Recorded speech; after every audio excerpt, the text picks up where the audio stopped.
इळमो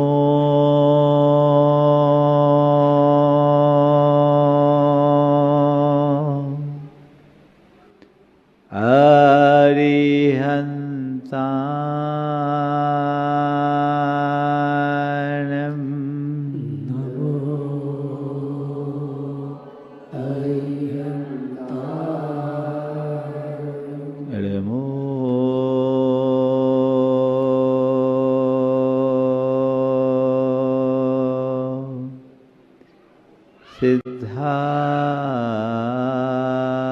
सिद्धाणं नमो सिद्धाणं इळमो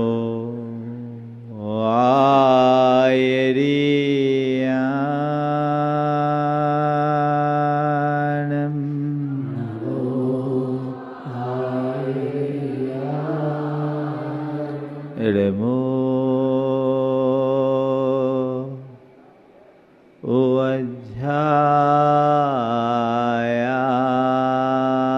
वज्रायाणं नमो वज्रायाणं इळमो लोये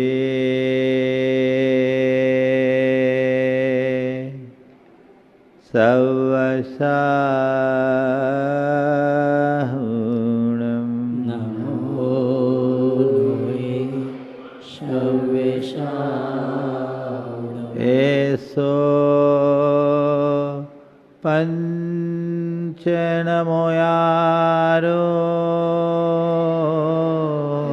सो पञ्चनमो यारो सर्वपावपणाशनो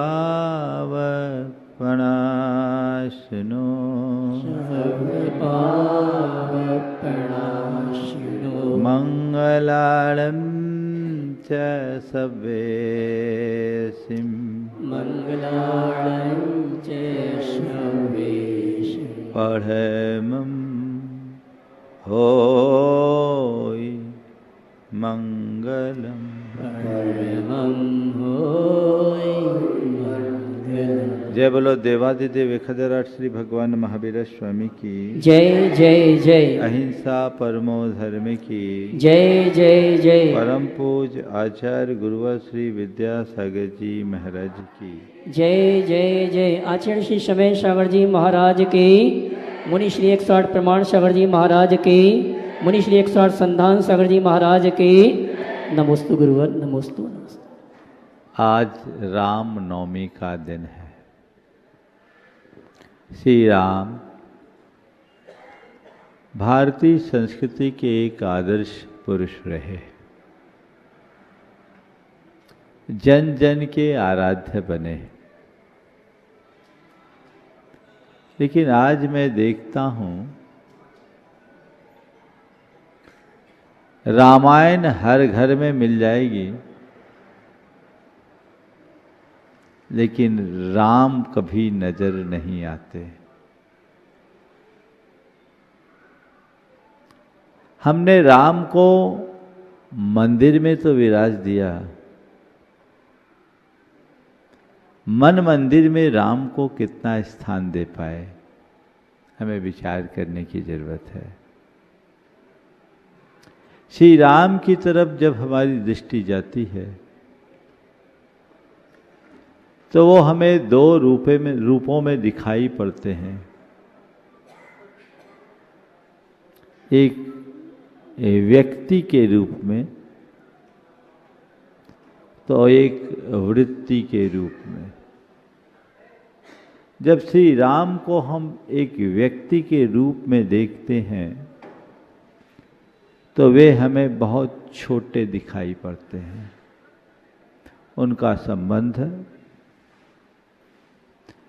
त्रेता युग के एक राजा के रूप में जुड़ता है। उनकी कहानी दशरथ के पुत्र बनकर दशरथ कौशल्या के पुत्र से शुरू होती है। सीता से स्वयंवर होता है वनवास को भुगतते हुए लंका पर विजय करते हैं और वापस अयोध्या के साम्राज्य को पाकर अपना जीवन पूरा कर लेते हैं। यदि इस कथा को हम देखें तो यही राम की कहानी है। श्री राम की कथा अनेक लोगों ने रची, अपने अपने तरीके से रची, लेकिन जैसा मैंने आपसे कहा कि व्यक्ति के रूप में देखने पर वो बहुत छोटे दिखाई पड़ते हैं। मैं एक बहुत छोटी सी रामायण में अपनी बात शुरू कर रहा हूँ। बुंदेलखंड में एक बड़ी छोटी रामायण है। एक राम थे, एक रामन्ना, जे छत्री बे बामन्ना। एक राम थे, एक रावन्ना, जे छत्री बे बामन्ना। उनने उनकी नार चुराई, इनने उनको मारन्ना। इनने उनकी नार चुराई, उनने उनको मारन्ना। बात बात में हो गो बातन्ना, और तुलसी ने लिख दो पोथन्ना। कहानी पूरी हो गई। लेकिन मेरा मानना है केवल इस नजरिए से देखना श्री राम के विराट व्यक्तित्व को छोटा बनाना है। राम केवल त्रेता युग के एक महापुरुष नहीं, राम हर आत्मा में बैठे वह परम तत्व हैं जिसके उद्घाटित हो जाने पर जीवन का काया पलट हो जाता है। वो राम जन जन के भीतर है। राम हमारा आत्मस्वरूप है। राम के जीवन को जब हम देखते हैं तो श्री राम के जीवन में मर्यादा दिखती, श्री राम के जीवन में कर्तव्य दिखता है, श्री राम के जीवन में धर्म दिखता है, श्री राम के जीवन में जो प्रेम है वह दिखाई पड़ता है। यदि हम अपने जीवन के इस पहलू को देखें तो ये सब हमारे भीतर के राम भाव की अभिव्यक्ति है। जब हम सामने राम और रावण को देखते हैं तो राम मर्यादा, धर्म, कर्तव्य और प्रेम की प्रतिमूर्ति के रूप में दिखाई पड़ते हैं, और रावण अधर्म, पाखंड, पाप और अहंकार की मूर्ति के रूप में दिखाई पड़ता है। अगर ये दोनों व्यक्तियों को देखें तो वो तो अतीत में होके चले गए, पर यदि इन दोनों वृत्तियों को हम अपने भीतर देखें तो लगता है आज भी विद्यमान है। अंतर ये दिखाई पड़ता है कि राम वृत्ति दिनों दिन मंद हो रही है और रावण की वृत्ति नित्य प्रति उभरती जा रही है। अपने अंदर हमें उतर करके देखना है, हम नाम किसका ले रहे हैं और काम किसका कर रहे हैं। प्रकृति में दो पक्ष होते हैं, शुक्ल पक्ष और कृष्ण पक्ष।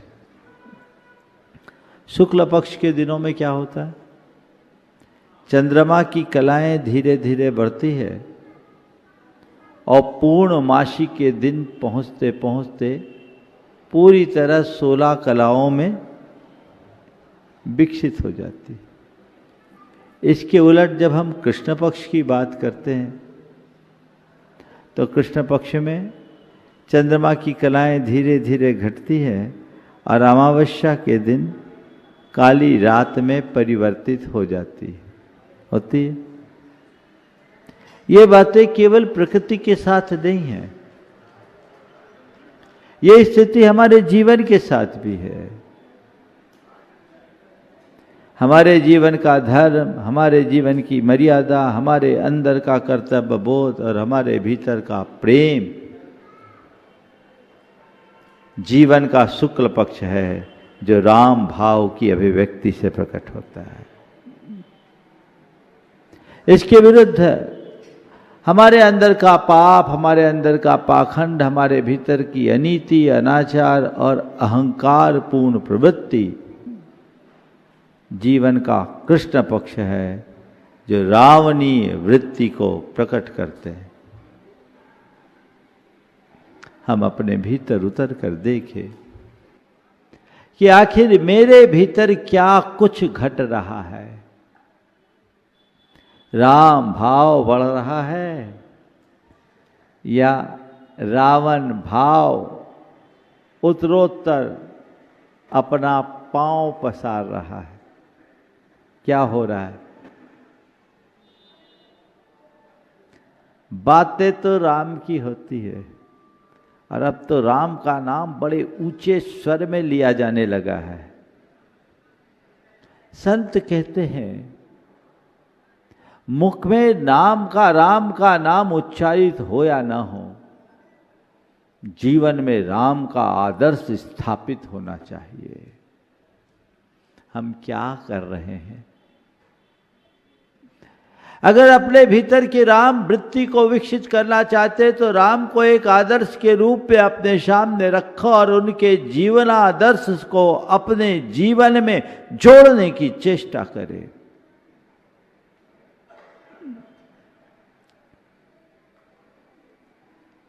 रामनवमी खूब मनाते हैं, सब मनाते हैं और ऐसे आदर्श पुरुषों के जन्म पर उत्सव होना हम सबके लिए बहुत अच्छी बात है, होना भी चाहिए।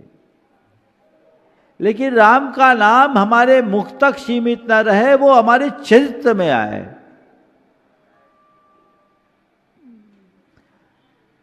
ये देश के लिए बड़े गौरव का विषय है कि राम का मंदिर अयोध्या में बन गया।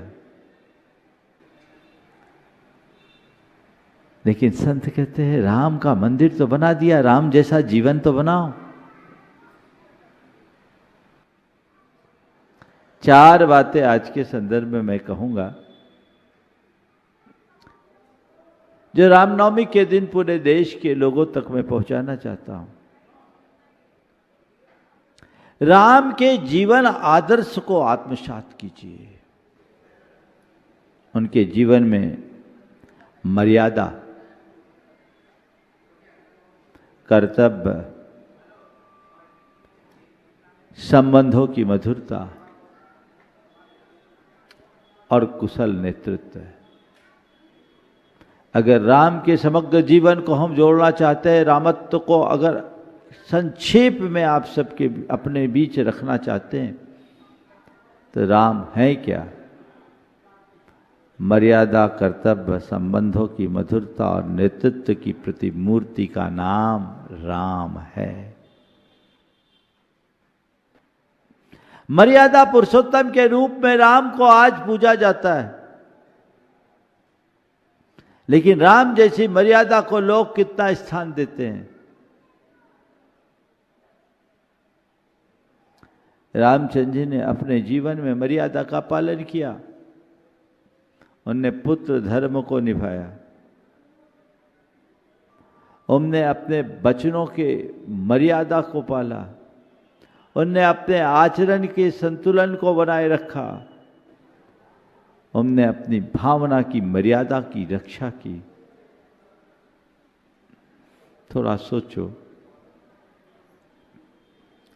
राम राजपुत्र, सब कुछ उनके हक में था, लेकिन वो वनवास स्वीकार लिए। क्यों? कभी सोचा? पिता ने कहा, स्वीकार कर लिया।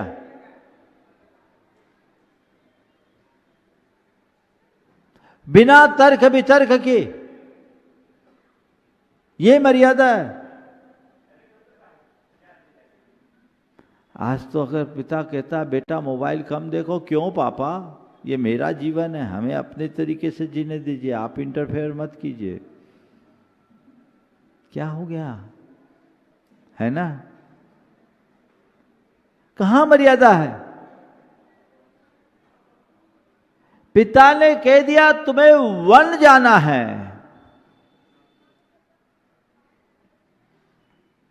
रामचंद्र जी ने कोई प्रतिक्रिया नहीं की, सहज स्वीकार किया, क्योंकि उनके सामने पुत्र धर्म की मर्यादा थी। पिता के वचनों का अनुपालन करना ही पुत्र की मर्यादा है। और आज पिता और पुत्र के मध्य कोई मर्यादा ही नहीं बची। पिता और पुत्र के मध्य कोई मर्यादा ही नहीं बची।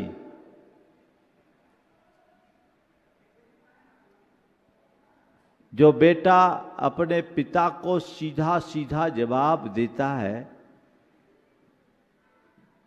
वो समझ के चलना राम के आदर्शों से विमुख होकर जीता है।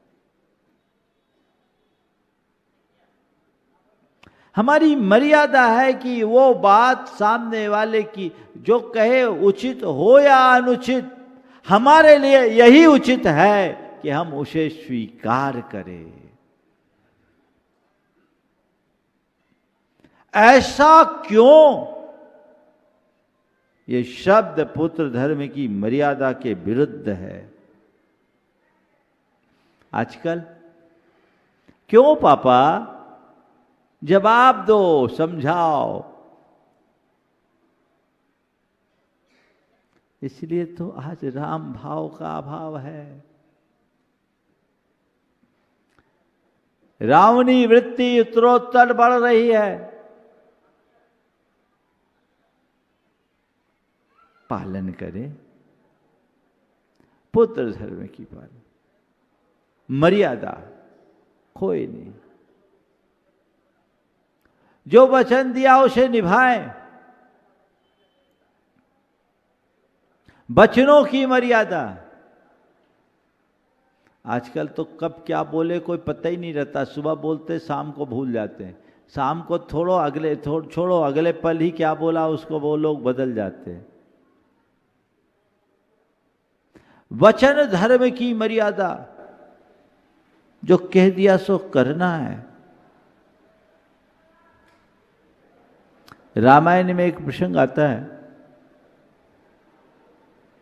कि जब दशरथ जी ने राम को वनवास का आदेश दिया, तो बाद में उन्होंने खुद ने राम से कहा कि राम, मैं तो विवश होकर के तुझे ये आदेश दिया हूं, दिया नहीं हूं, मुझे देना पड़ा है। तो एक काम कर, मुझसे युद्ध करके तू मुझे पराजित कर ले, मुझे बंदी बना ले और तू अयोध्या का राजा बन जा। मैं नहीं चाहता कि तेरा वनवास हो। ये वनवास देना मेरी व्यवस्था है, मेरी मजबूरी है। रामचंद्र जी ने कहा, पिताजी ऐसा करके मैं अपराधी नहीं बनना चाहता। ऐसा करके मैं अपराधी नहीं बनना चाहता, क्योंकि ऐसा करने पर आपके वचन भंग कराने का अपराध मुझे करना पड़ेगा। मुझे आपके वचनों का पालक बनना है, आपके वचनों का हंता नहीं। मैं ऐसा नहीं कर सकता, स्वप्न में भी नहीं कर सकता। आपके वचन पालन में मुझे वनवास में भी अयोध्या के राज से बड़ा सुख और सुकून मिलेगा, और आपके वचनों को खंडित करने पर स्वर्ग का साम्राज्य भी मेरे लिए तुच्छ होगा। ये मर्यादा। बोलो, आज के पिता अगर बेटे के मन के विरुद्ध कुछ कह दे तो बेटा क्या करता है? बोलो, स्वीकार करता है? कतई नहीं, हंगामा खड़ा हो जाता है। बस हमें इधर ही लौटना है। महापुरुषों को केवल पूजे नहीं, महापुरुषों के जीवन आदर्शों को आत्मसात करने की चेष्टा करें। पूजा तो हम युग युगांतरों से करते आए हैं, आवश्यकता अब पूजन की नहीं, अनुसरण की है। वचनों की मर्यादा। और जैन रामायण की बात करूं, जैन रामायण में एक विशेष बात, जैन रामायण के अनुसार कैकेयी ने केवल एक वर मांगा था कि भरत को अयोध्या का राजा बनाया जाए। जैन रामायण के अनुसार बोल रहा हूं। उन्होंने श्री राम का वनवास नहीं चाहा था, परंतु श्री राम ने खुद वनवास को स्वीकार किया। और जब उनसे कहा गया कि तुम अयोध्या में ही रहो, बोले नहीं, मैं भरत को जानता हूं, मैं अयोध्या में रहूंगा तो भरत कभी राजा गद्दी पर बैठेगा नहीं, और भरत यदि राज गद्दी को स्वीकार नहीं करेगा तो मेरे पिता का वचन भंग हो जाएगा। पिता के वचनों को अक्षुण्ण बनाए रखना पुत्र की मर्यादा है, उसका कर्तव्य है, उसका धर्म है, इसलिए मैं वन को जाऊंगा। और देखिए, राम को राम किसने बनाया? बोलो। राम वन गए इसलिए राम राम बन गए। बोलो। राम अगर वन नहीं जाते तो राम राम बन पाते क्या? हाँ? आचरण है। राम राम वन गए। कब बने राम? जब वन गए, राज सुख को त्यागा, अपनी मर्यादा का पालन किया, मर्यादा छोड़ दी तो रावण बनते। जो मर्यादा को खंडित करते वो रावण बनते हैं, और जो मर्यादा में दृढ़ रहते हैं वे राम भाव को जगाते हैं।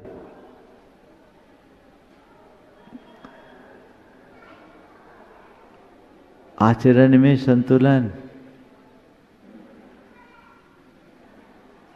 उन्होंने किसी भी स्थिति में अपने आचरण को खंडित नहीं किया, अपने आचरण की मर्यादा को सुरक्षित रखा। विषम से विषमतम परिस्थिति में भी हमें अपनी मर्यादा को सुरक्षित रखना चाहिए। ये हमारे जीवन की सबसे पहली प्राथमिकता बननी चाहिए। जो जिस क्षेत्र में है वो उस मर्यादा का पालन करे। आज मैं सभी युवाओं से कहूंगा, आप अपने जीवन की मर्यादा को दृढ़ता से निभाएं। धर्म की मर्यादा, जाति की मर्यादा, कुल की मर्यादा और हमारे राष्ट्र की मर्यादा का किसी भी अर्थ में उल्लंघन नहीं होना चाहिए। उनने भावना की मर्यादा का भी ख्याल रखा। देखो, जब केवट की नाव पर चढ़ने की बात आई, केवट ने उन्हें नाव पर बिठाने से इनकार कर दिया और कहा कि मैं आपको नाव पर तभी बैठने दूंगा जब आप अपने पाद प्रक्षाल मुझसे कराओगे, क्योंकि हमने सुना है कि आपके चरणों के प्रताप से विशल्या भी पत्थर हो गई। अब मेरी नाव पत्थर की हो जाएगी तो मैं क्या कमाऊंगा खाऊंगा, इसलिए मुझे अपने पग धो लेने दीजिए, पग पखार लेने दीजिए। रामचंद्र जी ने केवट की उस भावना को सहज भाव से स्वीकार किया कि नहीं? ये मर्यादा थी। किसी की भावना की कद्र करना भी एक बड़े मनुष्य के बड़प्पन की मर्यादा कहलाती है। सबरी के जूठे बेर उनने बड़े प्रेम से खा लिए, खाए।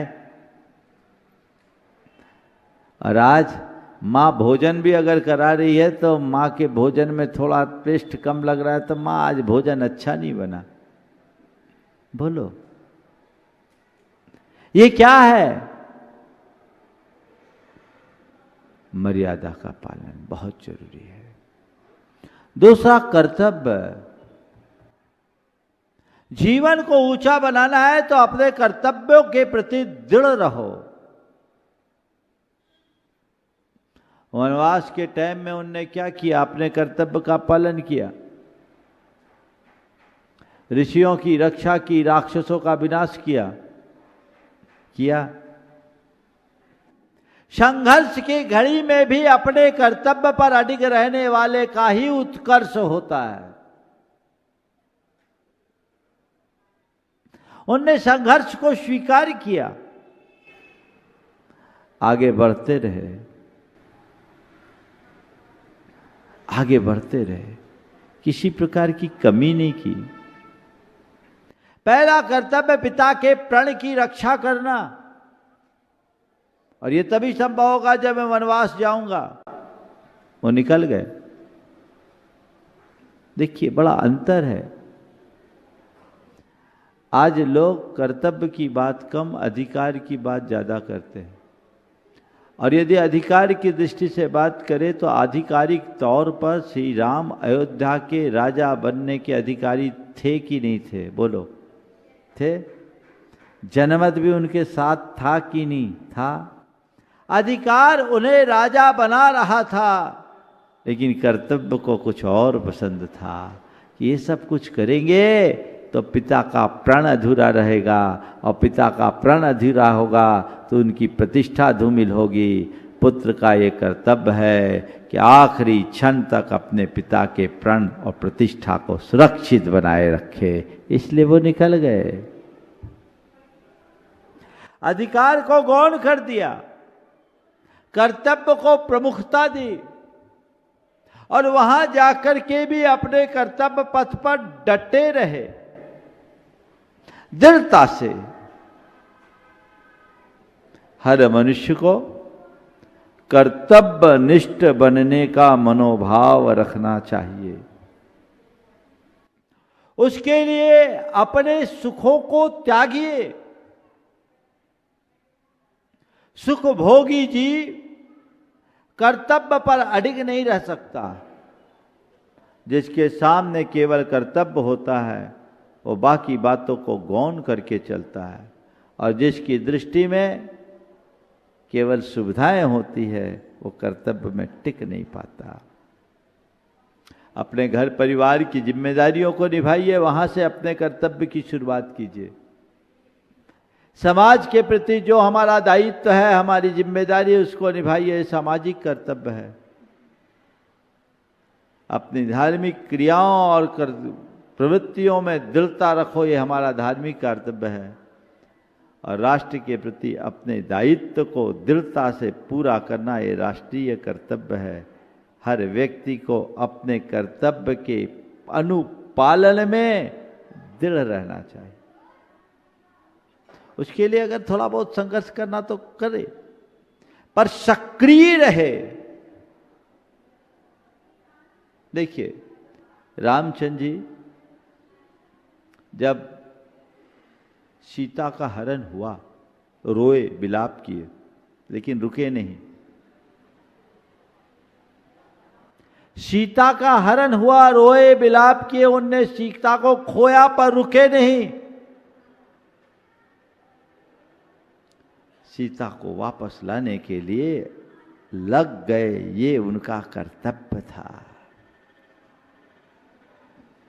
और अपने कर्तव्य का अनुपालन वही कर पाता है जो अपने ध्येय की उपलब्धि के लिए समर्पित होकर सक्रिय रहता है। सक्रियता के साथ जुटे। एक पल के लिए उनके मन में दुख हुआ, क्षोभ हुआ, लेकिन अगले ही पल वो संभले और लग गए। एक भूमि गोचरी होने के बाद भी रावण जैसे विद्याधर से लड़ने के लिए तैयार हो गए। तैयार नहीं, तत्पर हो गए, और तत्पर ही नहीं हुए, अपने लक्ष्य की सिद्धि कर ली। रास्ते में समुद्र पड़ा, मार्ग नहीं है, लंका जाना है, क्या कर रहा है? मार्ग बनाओ, रास्ता नहीं है तो रास्ता बनाओ। रास्ता न मिलने पर रुक जाने वाला मनुष्य कभी सफल नहीं होता, और रास्ता न होने पर रास्ता बनाने वाला ही लंका जीत पाता है। आज आप लोग क्या करते? आज काम नहीं हुआ, बोले क्यों नहीं हुआ? बोले नेटवर्क ही नहीं था, है ना? थोड़ी थोड़ी बातों में आपका रास्ता रुक जाता है।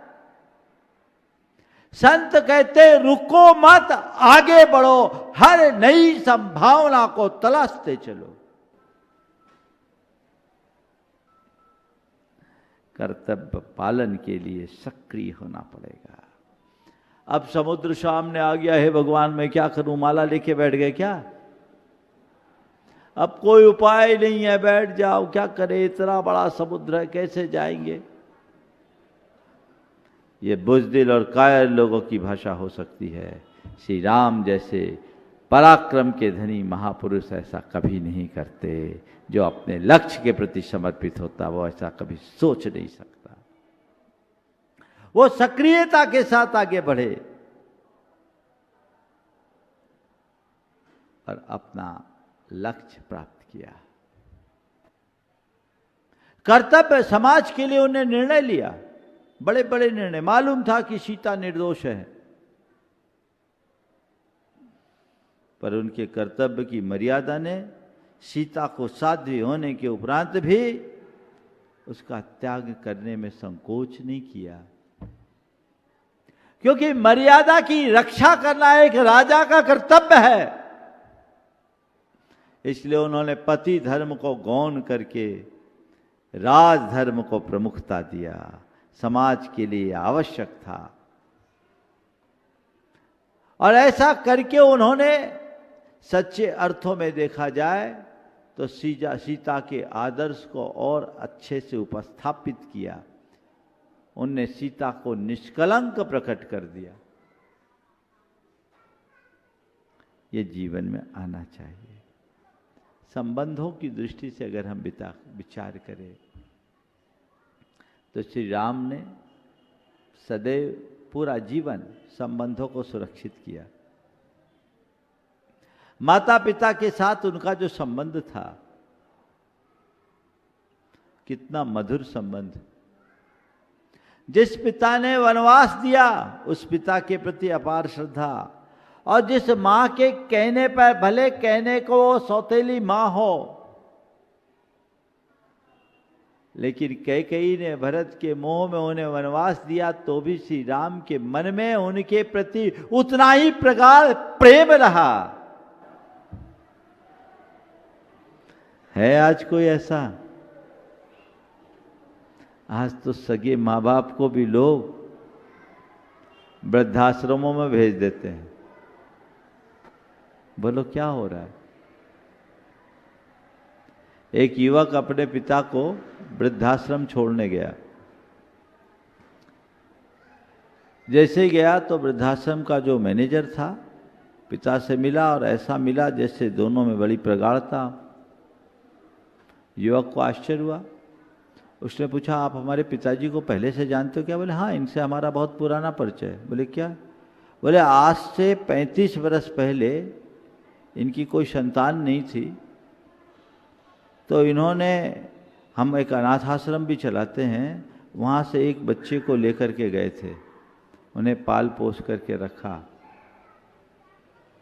और मुझे लगता है शायद तुम ही थे। सुनकर भौचक्क रह गया, भौचक्क रह गया कि ये क्या है? 35 साल पहले जिसने मुझे अनाथालय से उठा करके पाल पोस कर योग्य बनाया, आज मैं उसे वृद्धाश्रम में पहुंचा रहा हूं। उसने अपने पिता से कहा, पिताजी आप कुछ कहना चाहोगे? पिता ने कहा, बेटा मैं एक ही बात सोच रहा हूं कि 35 वर्ष पहले तुझे अनाथ आश्रम से नहीं लाया होता तो आज मुझे वृद्धाश्रम का मुख नहीं देखना पड़ता। ऐसे नालायकों के लिए हम क्या कहेंगे? सोच पूरी तरह भौतिक होते जा रही। लोग चीजों को अपने नजरिए से देखने लगे, उसका परिणाम हम सबके सामने बड़ी तेजी से उभर करके आ रहा है। उस आदर्श को अंदर झकाना है। राम भाव को अपने भीतर विकसित कीजिए। संबंध अच्छे हो। भ्रातृ प्रेम का कितना उत्कृष्ट उदाहरण। भरत के प्रति उतना ही स्नेह। उनने भरत को अपना भाई माना, कभी प्रतिद्वंदी नहीं माना। दूसरा होता तो कहता, देखो इस भरत के कारण मेरा राज छिन गया। हुआ? और भरत को भी देखो, अपने भाई के कारण राज नहीं लिया।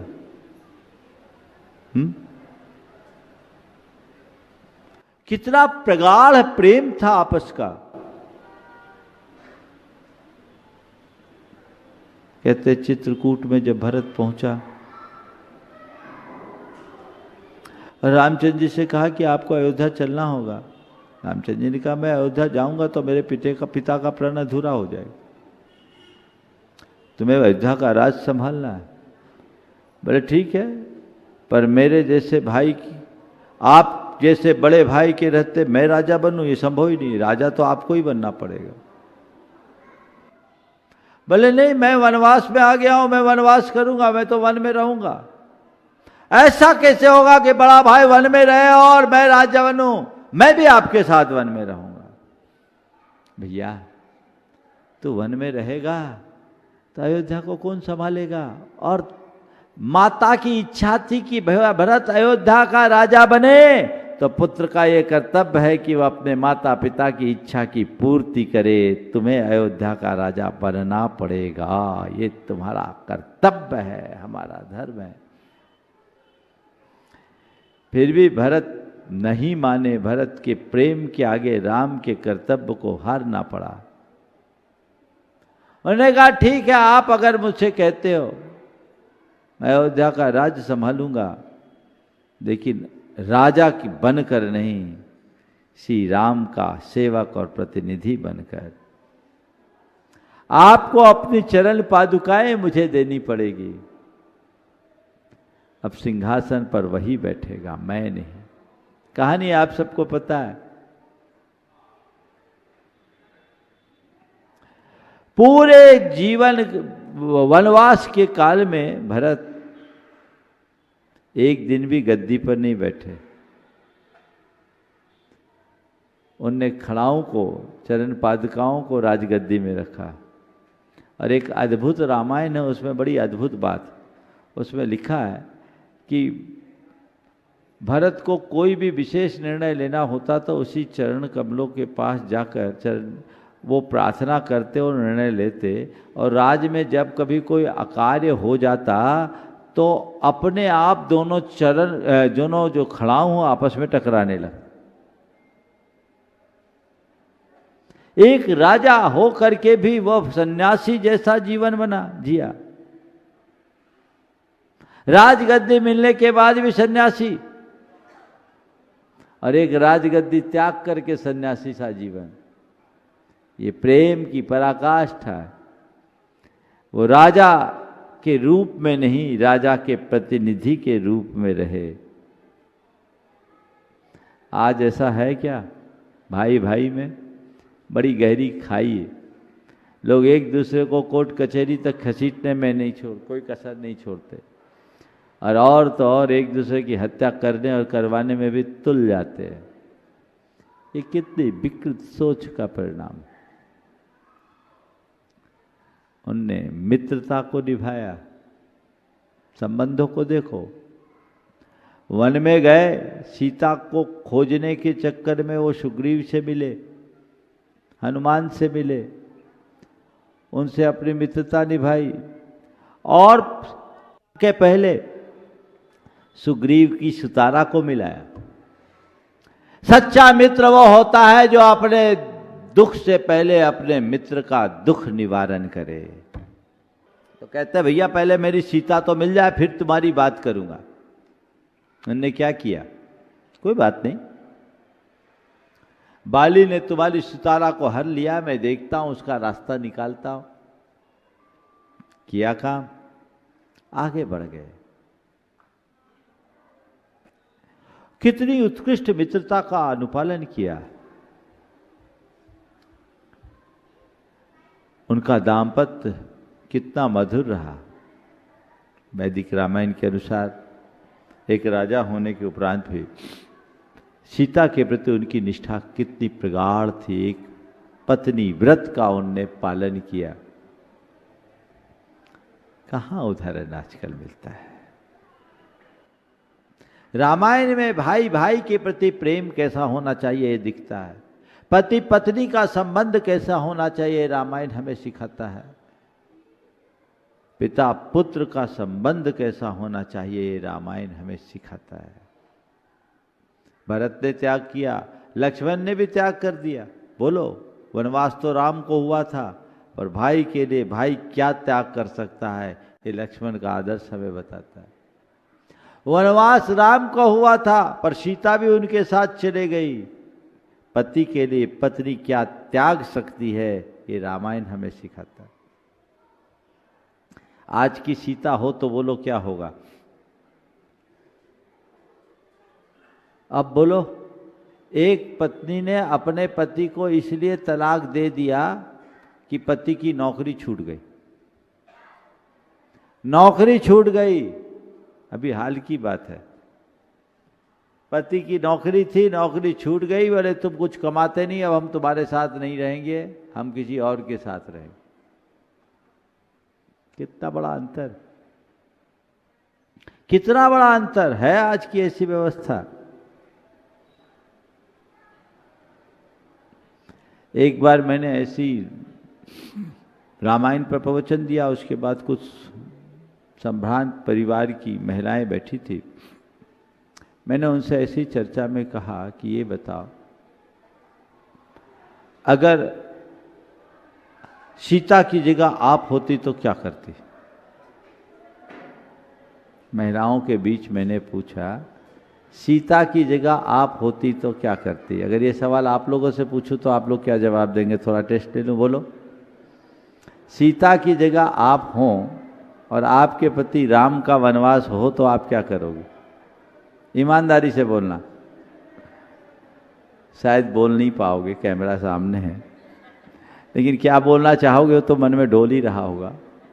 मैंने जब पूछा कि सीता की जगह आप होती तो क्या करती, मेरे आशा के विपरीत उत्तर मिला। बोला, मैं तो अपने पति के साथ वनवास जाती। मैं तो अपने पति के साथ वनवास जाती। मुझे उनका उत्तर सुन के बड़ा आश्चर्य हुआ। हमने कहा, सीता का चरित्र आपको इतना प्रभावित कर गया? सीता का चरित्र आपको इतना प्रभावित कर गया? बोला, महाराज चरित्र वरित्र को छोड़ो, 3-3 सासुओं के अंडर में ससुराल में रहने से अच्छा है पति के साथ अकेले वनवास में रहना।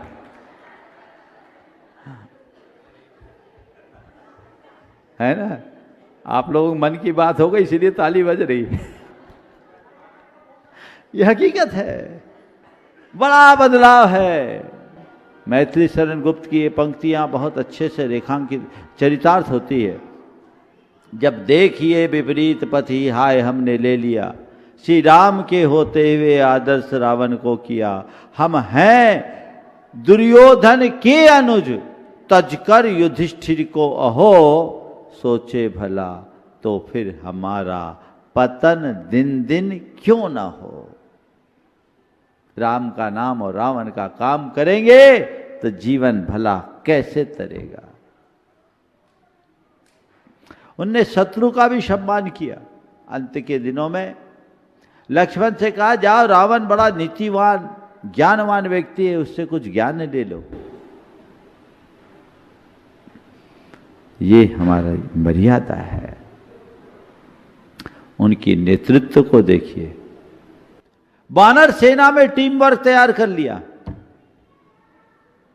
उन्होंने ये नहीं सोचा कैसे होगा, उन्होंने ये सोचा मुझे क्या करना है।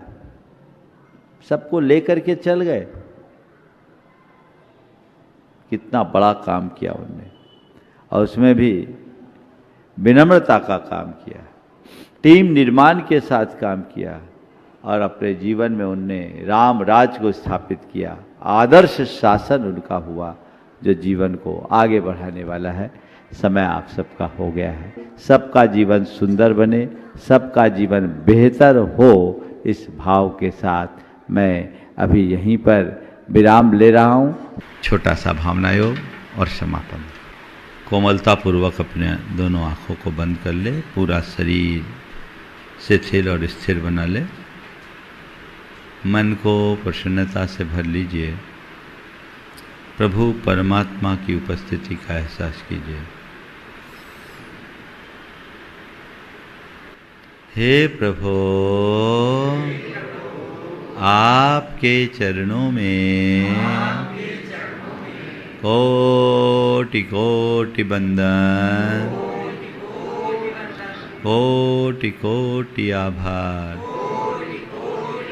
हे प्रभु, आपकी कृपा से मुझे जीवन का यह नया दिन मिला। मुझे ऐसी शक्ति दें कि आज के इस दिन को अच्छा दिन बना सकूं। हे प्रभु, मुझे ऐसी दृष्टि दें कि मैं अपनी दृष्टि में पवित्रता रख सकूं। हे प्रभु, मेरी दृष्टि पवित्र हो, मेरी दृष्टि पवित्र हो, मेरी भावना विशुद्ध हो, मेरी भावना विशुद्ध हो, मैं मन से शुद्ध रहूं, मैं मन से शुद्ध रहूं, मेरी वाणी विशुद्ध रहे, मेरी वाणी विशुद्ध रहे, मेरी वाणी विशुद्ध रहे, मेरी वाणी विशुद्ध रहे, और मेरा व्यवहार निर्मल हो, और मेरा व्यवहार निर्मल हो। हे प्रभु, मैं मन, वाणी और व्यवहार के स्तर पर पवित्र रहना चाहता हूँ। हे प्रभु, मुझ में पवित्रता का संचार करो, मुझ में पवित्रता का संचार करो। हे प्रभु, बीते दिन में मेरे द्वारा मन से, वचनों से और शरीर से जो भी अपवित्र कार्य किया गया हो, उसका मुझे घोर पश्चाताप है। मैं उसकी निंदा करता हूँ और उनका परित्याग करता हूँ। हे प्रभु, बीते दिन में मैंने न जाने कितनी बार मन में गंदे विचार भरे, वचनों से अपशब्द कहे, गंदे दृश्यों को देखा, गलत लोगों की संगति की, गलत आचरण किया, इसका मुझे घोर पश्चाताप है। मैं उसकी निंदा करता हूँ और उनका परित्याग करता हूँ। हे प्रभु, मेरा वह सब अपवित्र कार्य मिथ्या होवे, मेरा वह सब अपवित्र कार्य मिथ्या होवे। मैं सबसे क्षमा मांगता हूँ, सभी को क्षमा करता हूँ। हे प्रभु, मेरा मन पवित्र है, सभी मेरे मित्र हैं, सभी मेरे मित्र हैं, सभी मेरे मित्र हैं, मेरा मन पवित्र है। मेरा मन पवित्र है, सभी मेरे मित्र हैं, मेरे मित्र हैं, मेरा मन पवित्र है। हे प्रभु, आज मुझे पवित्र रहना है। मैं पवित्रता के साथ जीऊँगा। मुझे पवित्र रहना है। मुझे पवित्र रहना है, मुझे पवित्र रहना है। मुझे संयम रखना है। मुझे संयम रखना है। मुझे संयम रखना है। मुझे संयम रखना है, मुझे संयम रखना है। मुझे संयम रखना है, मुझे शांत रहना है। मुझे शांत रहना है, मुझे शांत रहना है। मुझे शांत रहना है, मुझे शांत रहना है। मुझे शांत रहना है, मुझे शांत रहना है। मुझे शांत रहना है, मुझे सकारात्मक रहना है। मुझे सकारात्मक रहना है, मुझे सकारात्मक रहना है। मुझे सकारात्मक रहना है। मैं शांत हूँ। मैं शांत हूँ, मैं शांत हूँ। मैं शांत हूँ, मैं शुद्ध आत्मा हूँ। मैं शुद्ध आत्मा हूँ, मैं शुद्ध आत्मा हूँ। मैं शुद्ध आत्मा हूँ, मैं पवित्र आत्मा हूँ। मैं पवित्र आत्मा हूँ, मैं पवित्र आत्मा हूँ। मैं पवित्र आत्मा हूँ। शुद्धोहम, शुद्धोहम, शुद्धोहम, शुद्धोहम, शुद्धोहम, शुद्धोहम, शुद्धोहम, शुद्धोहम,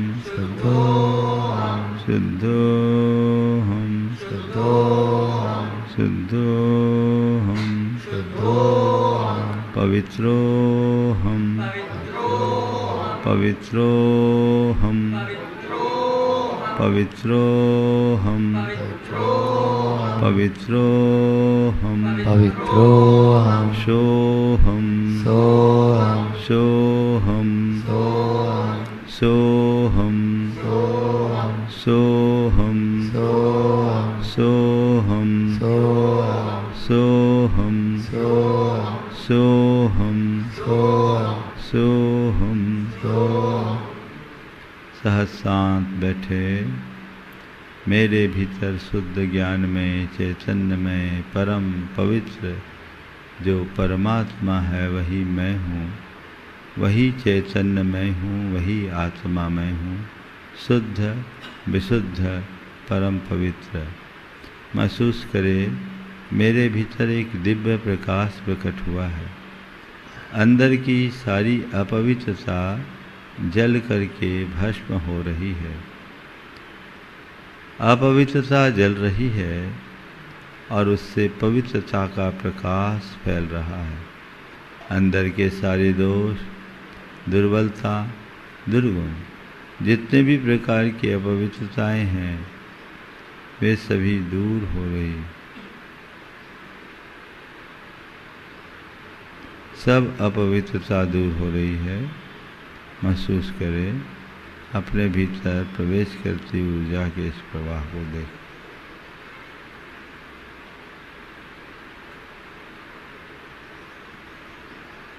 मैं पवित्रता से भरा हूँ। मैं पवित्र आत्मा हूँ। मैं शुद्ध आत्मा हूँ। इस भाव के साथ आंखें खोलो। मंगल भावना एक साथ। मंगल मंगल होय जगत में सब मंगल में होय। मंगल मंगल होय जगत में सब मंगल में हो। इस धरती के हर प्राणी का मन मंगल में होय। इस प्राणी का मन मंगल में हो। कहीं क्लेश कालेश रहे ना दुख कहीं भी होय।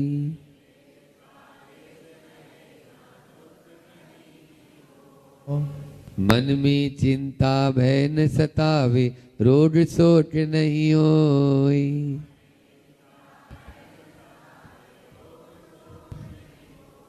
नहीं वैर अभिमान हो मन में, क्षोभ कभी नहीं होई।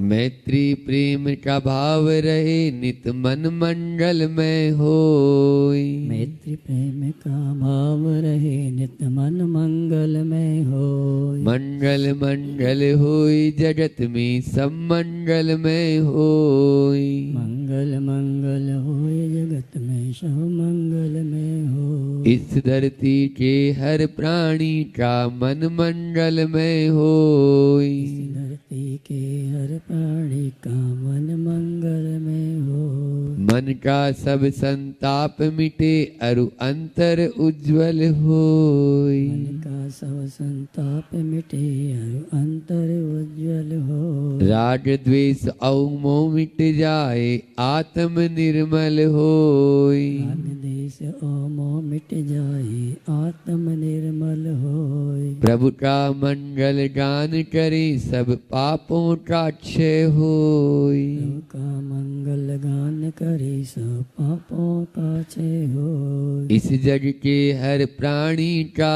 हर दिन मंगलमय होई। इस जग के हर प्राणी का हर दिन मंगल में हो।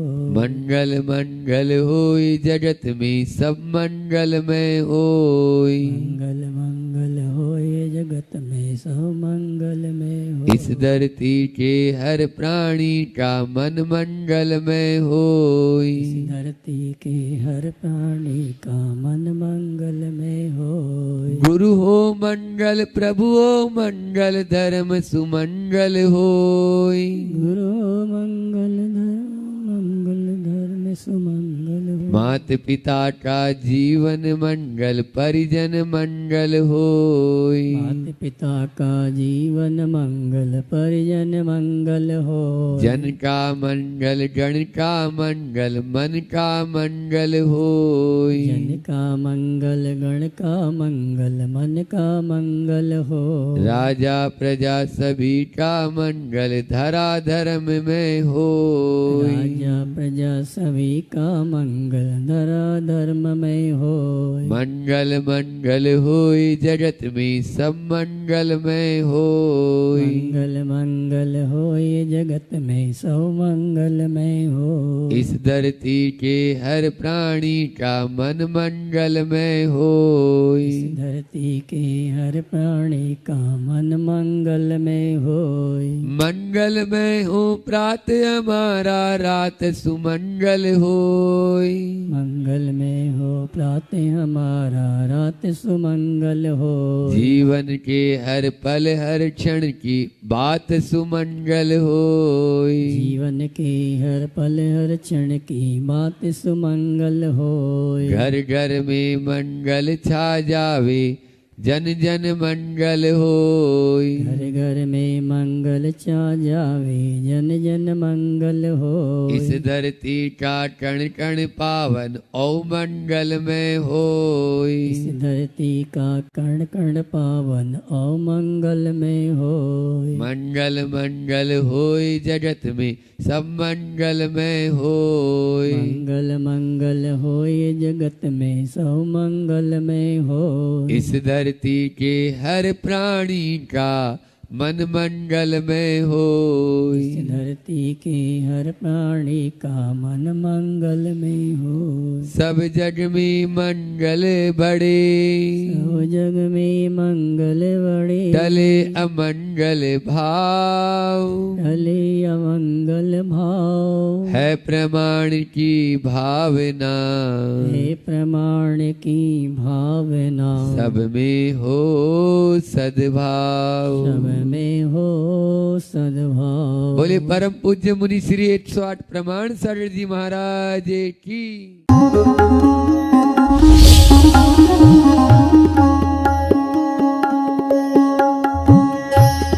इस शनिवार